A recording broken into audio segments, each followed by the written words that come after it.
Serious, what one memory would you remove from your mind permanently if you could?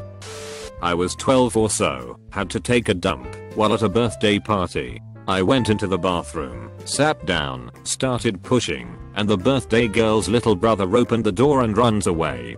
The door is 8 feet away, and I'm mid-turd extrusion.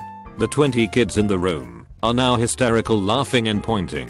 This goes on for 20 seconds until a parent walks in and closes door. Looking back now, not a huge deal, but in 6th grade it was cause for wanting to move. When I was 10 I was in bed with my dad. Sounds creepy but it wasn't. I was too scared to sleep alone, so he would let me sleep in his bed while I watched TV and then would eventually bring me to my own bed. Anyway, not the story. My mom and dad were going through some stuff, like always. Mom comes into the room. While we were watching TV, she was holding a sledgehammer she had gotten from the basement. She then proceeds to swing it right into the TV. This was 1998. It was a 30-odd inch court TV. The thing completely exploded. I was covered in glass and in shock. My dad jumped out of bed, threw my mom down the stairs, and locked her in the bathroom. He picked me up, carried me to the car. We drove to my nana's. When we got there she picked all the glass out of me with tweezers. There was so much. It was all my face, my arms and legs. My dad decided to go back home that night. My nana came with us. When we got back, my mom was in bed and pretended nothing happened. She had cleaned up the glass and was talking and laughing like we had returned from some trip or something. I went to bed, Nana came with, and we never spoke of it again. I went to school the next day and told no one. I didn't tell anyone about this until just a few years ago. It just so perfectly shows how unstable my mom is. No, not raid. Honestly, that's where my anxiety probably stems from. It's terrifying. Cops broke the door down and started screaming.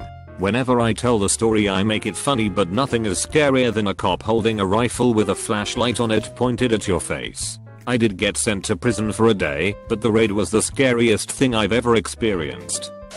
My dad is an alcoholic, and one of my most vivid memories of the worst of it was when I was about 8 and my brother was 5. I remember wanting my dad to just pay attention to me in a positive way so bad that I begged him to play wrestle with me like he play wrestled with my brother. I don't know why he wouldn't, maybe cause I'm a girl. We were all outside. My dad had a few friends over and was trashed.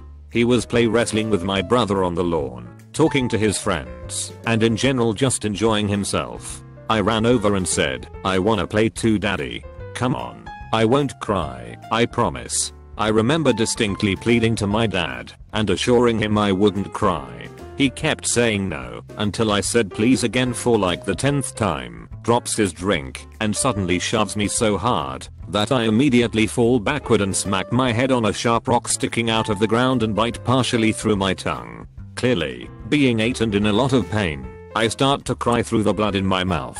He leans down and looks right at me and says, "See? This is why no one plays with you. I gave you a chance, you fucked it up. And I wasted my fucking drink." This is verbatim, and I'll never forget it. He knew I didn't have friends, and I was always upset that no one wanted to play with me. He left me sitting there. His friends were disgusted with him and called my mum, I don't know where she was at the time, to come home and get me to the hospital. My dad just lets me sit there crying, trying to sop up my own blood with my sock cause he wouldn't give me anything else. My mum gets home, screams in his face, and brings me to the hospital. When she put me in the car to go, I looked over at my dad, who was leaning against his car sobbing, crying so hard that there were tears running down the window. I remember feeling so bad for making my mum upset and for making my dad cry, and I never asked him to play with me again. And he didn't. This past Thursday I accidentally drove over my girlfriend's puppy. I tried to do something, but I knew there was nothing I could do, so I held the dog and tried to comfort her while my girlfriend ran around into the house. I stayed with the dog until I felt her last heartbeat. It was all over in about 3 minutes, so I'm glad the puppy didn't really suffer. But the image of holding the dog with blood coming out of her head and her little tongue hanging out of her mouth, feeling her heartbeat fade away, and knowing I could do nothing will forever be in my memories. Back in 2007 I happened to be in Pakistan visiting some family. I had been there for 2 weeks and everything seemed fine. One night there is a lot of noise coming from outside. I was confused, no idea what it was, but my cousin told me it was an international cricket tournament that held great value in their tradition. I thought nothing of it and continued the day. The next day everyone was on edge, telling me to stay inside, so naturally I start getting suspicious. I do some research and find Benazir Bhutto, former Prime Minister of Pakistan, had been assassinated and heavy protests were being held. This was the source of the noise. Anyways, back on track. A few days later, men are going around knocking on doors, holding people at gunpoint. My uncle told me to hide in the basement, which is fairly well hidden, and so I did. I heard voices, but I don't speak the native language, so I didn't understand the conversation. They began searching the house, holding my uncle at gunpoint. Luckily they didn't find me, although I was absolutely shit scared and would love to forget it ever happened. I'm still unclear on their intentions to this day, as my uncle refused to give me explicit detail as he thought he would scare me and that I would never visit them again. Throwaway 4 reasons below. When I was 15, my best friend at the time and I were approached by his neighbor with an option to make a little bit of money. She said she had rabid raccoons living under her porch and she would purchase a cage, set it up, and when she captured them, we were to dispose of them for $20 each. As a 15-year-old boy, $20 was a lot of money at the time, so of course we wouldn't pass it up. The first raccoon was caught the following day. His neighbor came knocking, so it was time to do the job. I put some gloves on and carried the cage over into my friend's garage. We brainstormed some options and decided that the best way to do this was to fill a garbage can with water and submerge the cage into the can, drowning the rabid beast, and then put it in a garbage bag like it was trash. We did that to perfect success. Onto the memory. A few days later she came knocking. Another raccoon. I gloved up and carried the little mouth-foaming creature to the garage. But there was a problem. It was trash night and all the cans were full of garbage. We brainstormed. Leave it in the cage and starve it? Shoot it? What do we do? Well, my friend had a little .22, so he went and got it, loaded it, brought it out. Bang. Nothing happened. The bullet bounced off his skull. Bang.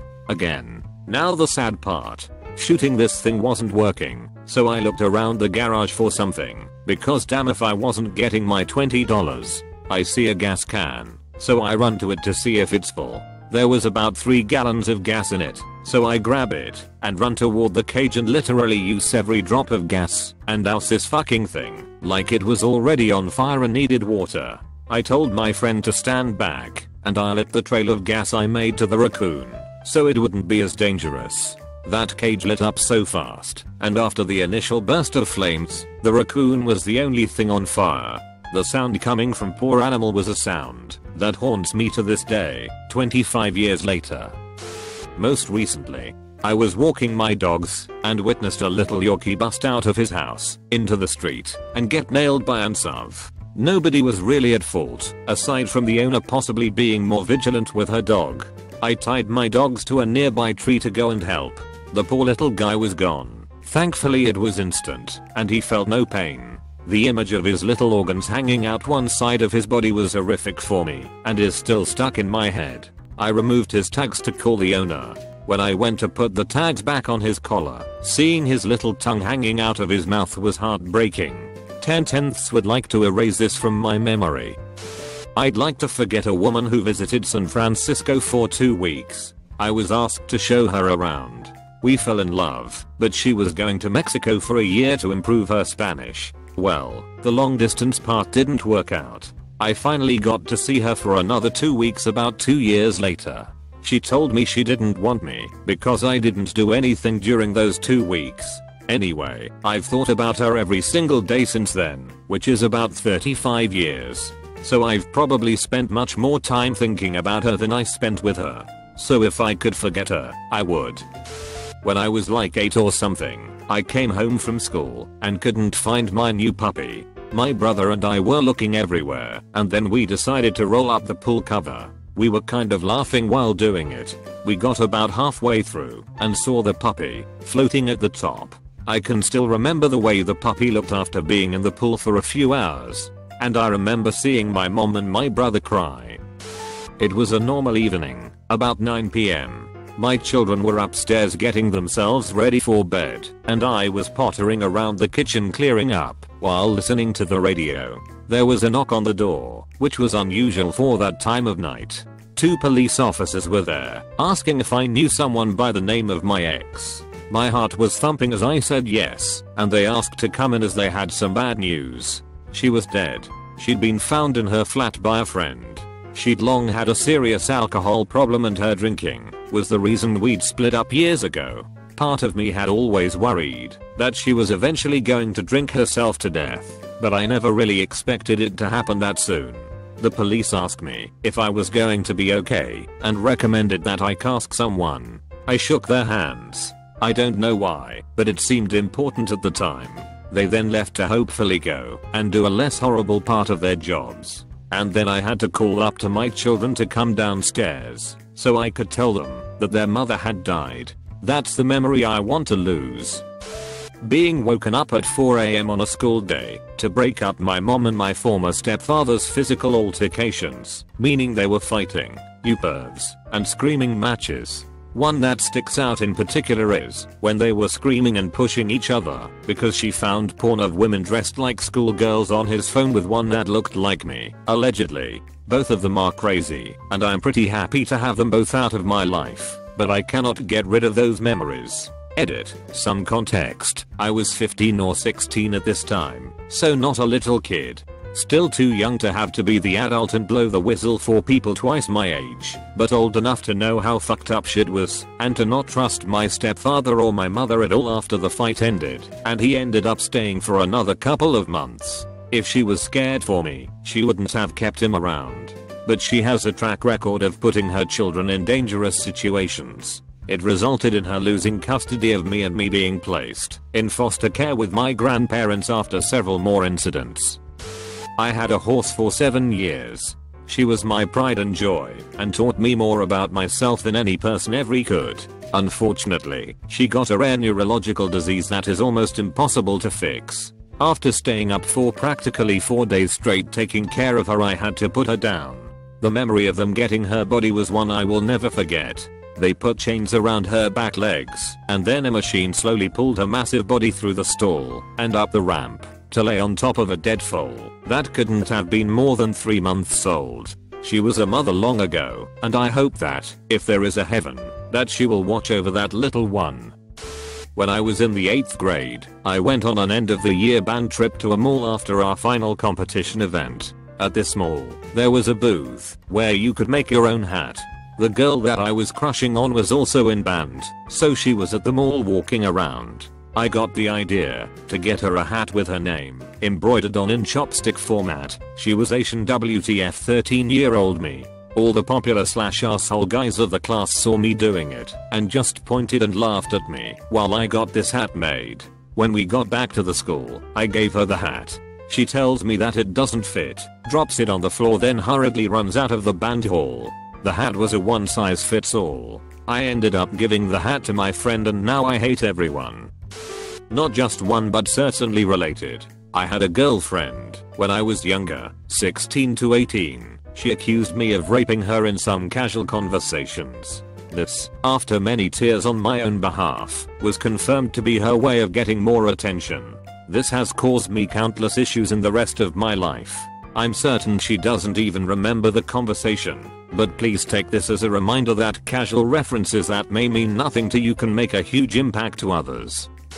No one knows this, but I feel like commenting on a question that I can answer by commenting late. It gives me more confidence to do so. One memory I want to remove would be my mother got on top of me, choking me while looking into my eyes, trying to kill me. I kept screaming, and my cousin ignored me and left for school while it happened. Eventually she stopped after I started screaming louder and trying to shove her off me and get some air. I was genuinely scared for my life. I thought I was going to die that day. After she stopped, she mentioned how she was thinking about getting rid of my body while sitting on her bed thinking while I cried. I forgot to mention this was because I didn't want to go to a new elementary school. She sincerely apologized the next day, but the memory will stay with me forever. I wish I could permanently remove the memory if I could. I've never forgotten the incident and no one else knows. We're on good terms now. 3 years ago, an officer came to the door of the home my sister and I share to inform us that there had been an altercation and my father had injured himself with a weapon. We rush the 2 blocks to our parents' house, where we encounter the first image I would like to be rid of, my mother sitting calmly on the bench in the front yard, her hands taped up in paper bags, staring straight ahead, and in so much shock that she doesn't hear us calling to her. When she notices, she turns, with no expression, and the side of her face that was away from us is 10 times its normal size. Her eyes swollen shut, and there's a definite line between the pale right side and the black and blue left. That look of shock coupled with the injuries and blood was haunting. My father had shot himself in the head and was taken by ambulance, as was my mother. The officers assured us that he was responsive when leaving, and that he got lucky. When we arrived at the hospital we were put in a separate room for the doctors to explain the situation. They told us he was alive, but that they weren't sure if he would fight through it. A nurse walked us toward Trauma 1 to see him, alerting us that there would be some blood and machines. This is the image I would delete.